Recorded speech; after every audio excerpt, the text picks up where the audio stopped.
Hi everybody. Now I know that about a year ago I was making weekly video blogs here on YouTube, or vlogs as I've heard them called lately, and I stopped doing that simply because, well, I guess I didn't have a whole lot to say.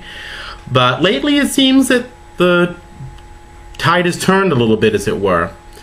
And I've decided that the one project I would like to do now would be to extend on my series of rare CDs. And actually, for some reason, I keep accumulating a lot of those because a lot of the music I love is just out of print. So, that's where that's at. But I wanted to talk a little bit here about music.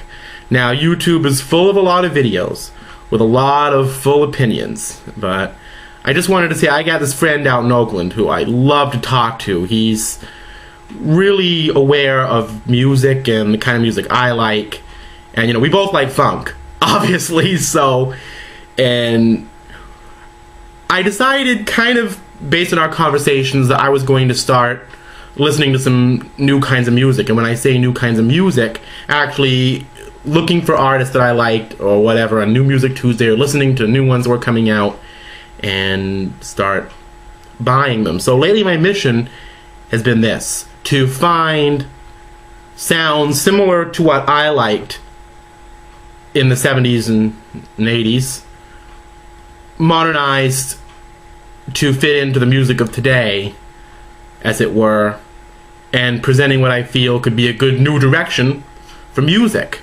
Now, my opinion on the majority of today's music, including what I've been listening to, which range from Toni Braxton to Alicia Keys, who were great, by the way. Even my recent interest in the music of R. Kelly. Yes, R. Kelly. Who some people think is a pervert, but hey,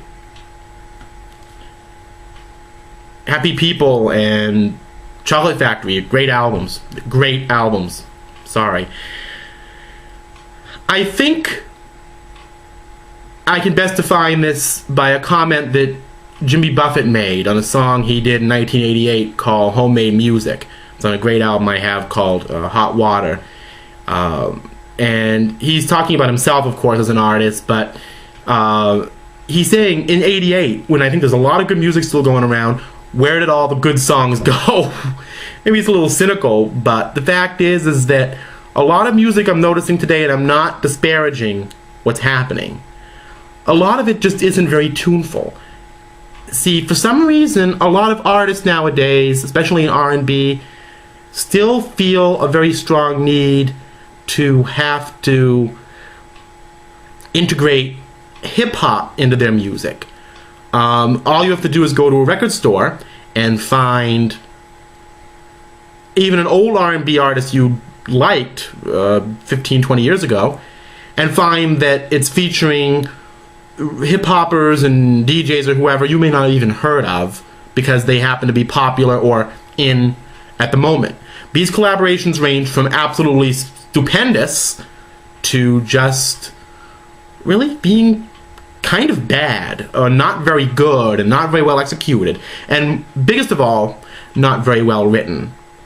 I also watched a movie recently called Copyright Criminals about sampling, in which I've heard a lot of.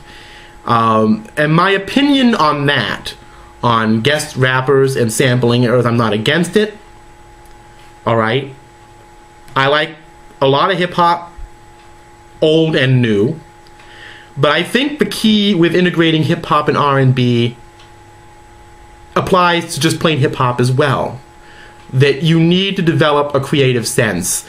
There are just so many songs out there that indicate that some of these people don't seem to have any purpose in their lyrics. It's as if they don't have any particular motivation in what they're singing about.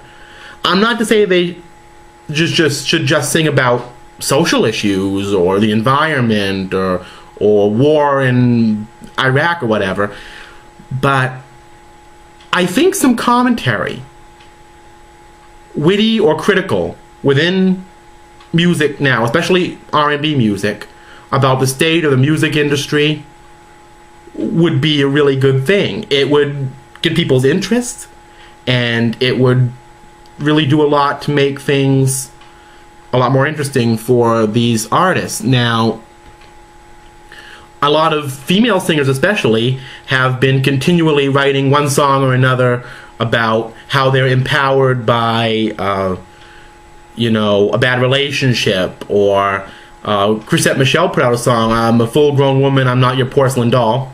Not a hard metaphor to get into, but I keep hearing the same stuff on just about every album I listen to. Everybody's kind of copying what Mary J. Blige did a decade ago, which is fine. I love Mary J. But I think we need to move on to the next step. I think we need to think of new things to sing about, and there are a whole bunch of new things to sing about. Who you are as an artist, what other artists are doing. Sing about maybe what you could do to create. And the hip-hoppers would be wise to do likely. I'm sure that's happening. But repetition of the same kind of hip-hop R&B, sexual explicitness, nothing against it, but it's been done, and I think we need to move on to the next step. And of course, any artist who's watching this, who's making this kind of music, a little advice to you. The next step in hip-hop R&B is up to you. I just want everybody to know that it's okay to take that step, and for music listeners, that it's okay to listen to it.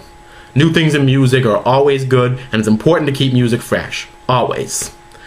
And on my next video blog, I'm going to be presenting a series of 2 more of my rare CD collection blogs. So, for my opinion on modern R&B and music, this is Andre Grindle, signing out.